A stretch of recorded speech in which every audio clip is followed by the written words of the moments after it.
Dear friends, learn English grammar with Madhav Mash.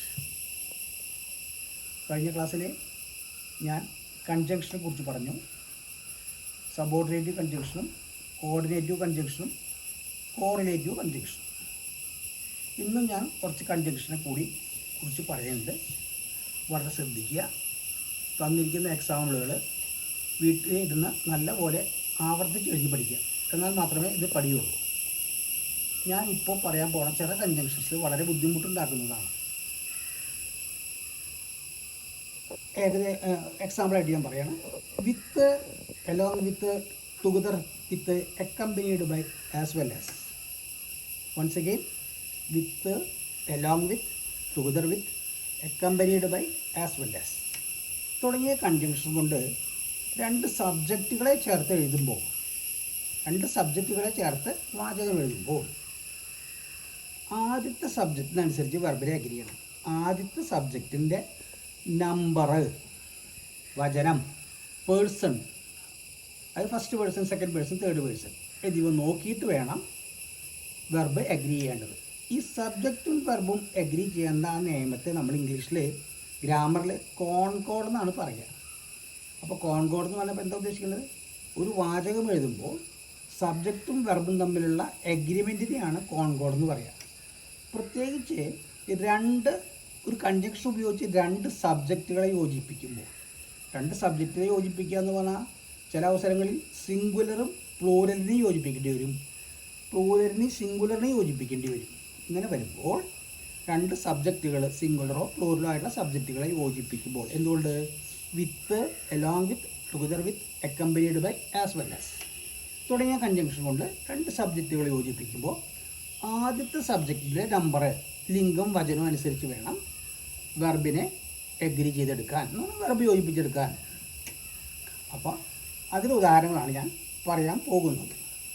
അതേസമയം either or, neither or, not only but also തുടങ്ങിയ conjunction കൊണ്ട് രണ്ട് സബ്ജക്റ്റുകളെ യോജിപ്പിച്ചെഴുതുമ്പോൾ verb എഴുതുന്നതിൻ്റെ തൊട്ട് മുമ്പ് വരുന്ന സബ്ജക്റ്റ്, പൊതുവെ പറഞ്ഞാൽ രണ്ടാമത്തെ സബ്ജക്റ്റ് എന്ന് പറയും. നേരത്തെ ആദ്യത്തെ സബ്ജക്റ്റ് എന്ന് പറഞ്ഞ പോലെ ഇവിടെ രണ്ടാമത്തെ സബ്ജക്റ്റ്, അതായത് the subject that precedes the verb, അതിനെ അഗ്രി ചെയ്യണം.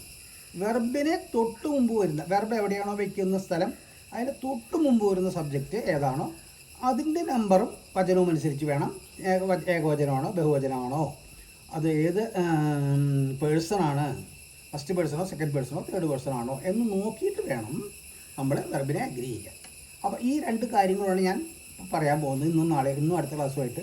ഇന്ന് നമുക്ക് with, along with, together with, accompanied by, as well as ഈ കൺജങ്ഷൻസ് വെച്ച് ഉള്ള ഉദാഹരണങ്ങൾ ഞാൻ കാണിക്കാൻ പോവാണ്.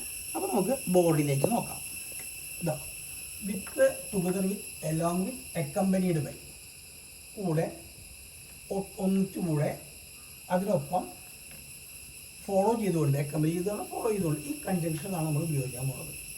ഇതാ, ആസ് വെൽ ആസ് അതുപോലെ തന്നെ തുടങ്ങിയ കൺജങ്ഷൻസ് കൊണ്ട് രണ്ട് സബ്ജക്റ്റുകളെ യോജിപ്പിക്കുമ്പോൾ ആദ്യത്തെ സബ്ജക്റ്റിൻ്റെ നമ്പറും പേഴ്സണും അനുസരിച്ച് വെർബിനെ അഗ്രി ചെയ്യണം.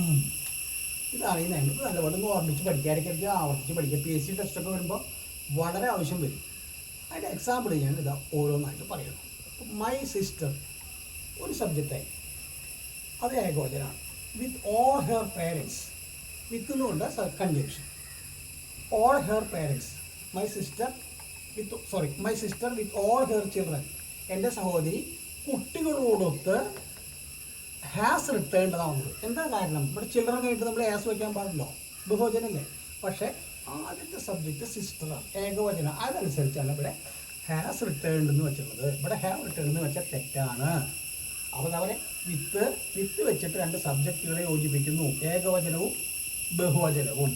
അപ്പോൾ രണ്ടാമത്തെ സബ്ജക്റ്റിനനുസരിച്ച് ഫസ്റ്റ് സബ്ജക്റ്റിനനുസരിച്ചാണ് വെർബിനെ അഗ്രി ചെയ്യുന്നത്. അപ്പോൾ സിസ്റ്ററിനെ അടിസ്ഥാനപ്പെടുത്തിയാണ് ഈ ഹാസ് റിട്ടേൺഡ് എന്ന് വെച്ചിട്ടുള്ളത്.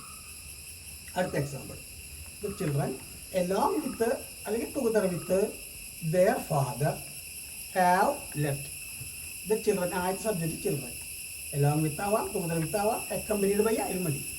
their father അത് ഏകവചനം, ഇത് ബഹുവചനം. അപ്പോൾ ഒരു ഏകവചനവും ഒരു ബഹുവചനവും അങ്ങനെ വരുമ്പോൾ ഏത് സബ്ജക്റ്റ് വിത്ത് എല്ലാം വിത്ത് അക്കമ്പനിഡ് ബൈ എന്നുള്ള കൺജങ്ഷൻ യോജിപ്പിക്കുമ്പോൾ ആദ്യത്തെ സബ്ജക്റ്റിൻ്റെ നമ്പർ അനുസരിച്ച് ആദ്യത്തെ സബ്ജക്റ്റ് ചിൽഡ്രനാണ്, അപ്പോൾ അതിനനുസരിച്ച് ഹാവ് എന്ന് വെച്ചു. അതേസമയം ഫാദറാണ് ആദ്യം, ചിൽഡ്രൻ രണ്ടാമതാണെങ്കിൽ ഇവിടെ ഹാസ്ന്ന് വെക്കേണ്ടി വരും. പിടി കിട്ടുമോ? അതെ. ഇനി മൂന്നാമത്തെ example, the children as well as his father, their father, കുട്ടികൾ അതുപോലെ തന്നെ അവരുടെ അച്ഛനും, കുട്ടികളുടെ അച്ഛനും ഹാവ് ലെഫ്റ്റ് ദെയർ ഹൗസ്. അപ്പോൾ ഏതാണ് ആസ് വെൽ ആസ് ഒക്കെ ഉപയോഗിക്കുമ്പോൾ എന്താ ആദ്യത്തെ സബ്ജക്റ്റ് വെക്കണം.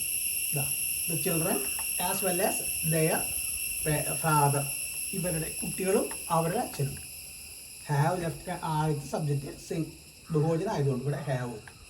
അതുപോലെ the father as well as his children എന്ന് പറയുകയാണെങ്കിൽ എന്താ വരിക? ഇവിടെ ഹാസ് എന്നാണ് വരിക. കാരണം ആദ്യം ഏകവചനം വന്നു, ഇവിടെ ബഹുവചനം വന്നു, ഇതിനെ അടിസ്ഥാനപ്പെടുത്തി ഇവിടെ ഹാവ് വെച്ചു. ഇവിടെ ഏകവചനം വന്നു വെച്ചാൽ ഇവിടെ ഹാസ് വരും. Rama as well as his sister is A good teacher. കേൾക്കണം, രണ്ട് ഏകവചനങ്ങളാണ് ഇട്ടത്. Rama as well as his teacher, രണ്ട് ഏകവചനം. ഇവിടെ ഒന്ന് ബഹുവചനം, ഒന്ന് ഏകവചനം. ഇവിടെ ഇതൊരു ഏകവചനം, ഇതൊരു ഏകവചനം. അപ്പോൾ ഏത് സബ്ജക്റ്റിനാണ് നമ്മൾ നോക്കി ആസ് വെൽ ആസ് ചോദിക്കുമ്പോൾ ആദ്യത്തെ സബ്ജക്റ്റ് രാമനെ അടിസ്ഥാനപ്പെടുത്തിയാണ് ഇവിടെ ഈസ് വെച്ച് വന്നത്. അതിപ്പോൾ ഹിസ് സിസ്റ്ററിനെ അടിസ്ഥാനപ്പെടുത്തിയാലും അങ്ങനെ തന്നെയാണ് വരിക. പക്ഷേ നമ്മൾ ആസ് വെൽ ആസ് വെച്ച് ഉപയോഗിക്കുമ്പോൾ രണ്ട് സബ്ജക്റ്റിൽ ചേർക്കുകയാണെങ്കിൽ ആദ്യത്തെ സബ്ജക്റ്റ് ഏതാണോ അതിനനുസരിച്ചായിരിക്കണം ഇവിടെ വെർബ് എഗ്രി ചെയ്യേണ്ടത്. ഇവിടെ ഈസ് എന്ന് വെച്ചു. പാസ്റ്റ് ടെൻസ് ആണെങ്കിൽ വാസ് എന്ന് വയ്ക്കാം, പ്രസൻറ്റ് പെർഫെക്റ്റ് ആണെങ്കിൽ ഹാസ് എന്ന് വയ്ക്കാം. അപ്പോൾ ഇത്രയും കാര്യങ്ങളാണ് ഞാൻ ഇന്ന് നിങ്ങളോട് പറയുന്നത്. മൂന്ന് കൺജങ്ഷൻ കുറിച്ച് with, along with, together with, accompanied by, as well as. ഇത്തരം കൺജങ്ഷൻ വെച്ച് രണ്ട് സബ്ജക്റ്റ് യോജിക്കുമ്പോൾ ആദ്യത്തെ സബ്ജക്റ്റ് ഏതാണോ, ഏകവചനാണോ ബഹുവചനാണോ എന്ന് നോക്കിയിട്ട് അതിനനുസരിച്ചാണ് വെർബ് അഗ്രി ചെയ്യേണ്ടത്. ഇതാണ് ഇന്ന് പറഞ്ഞു തരാനുള്ളത്. ഈ സബ്ജക്റ്റ് വെർബ് അഗ്രിമെൻറ്റ് നമ്മൾ സാധാരണ ഗ്രാമറിൽ എന്താ പറയുക, കോൺകോഡ് എന്ന് പറയും. ഇത് വീട്ടിൽ ഇത് അസലായിട്ട് എഴുതി പഠിക്കുക. അടുത്ത ക്ലാസ്സിലേക്ക് ഇത് തറ വെക്കുക. അടുത്ത ദിവസം ഞാൻ or either or neither or not only but also വെച്ചിട്ട് എങ്ങനെയാണ് എഴുതാമെന്ന് പറഞ്ഞു തരുന്നുണ്ട്.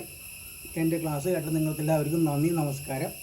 എൻ്റെ ക്ലാസ് ഷെയർ ചെയ്യുക, സബ്സ്ക്രൈബ് ചെയ്യുക. Thank you.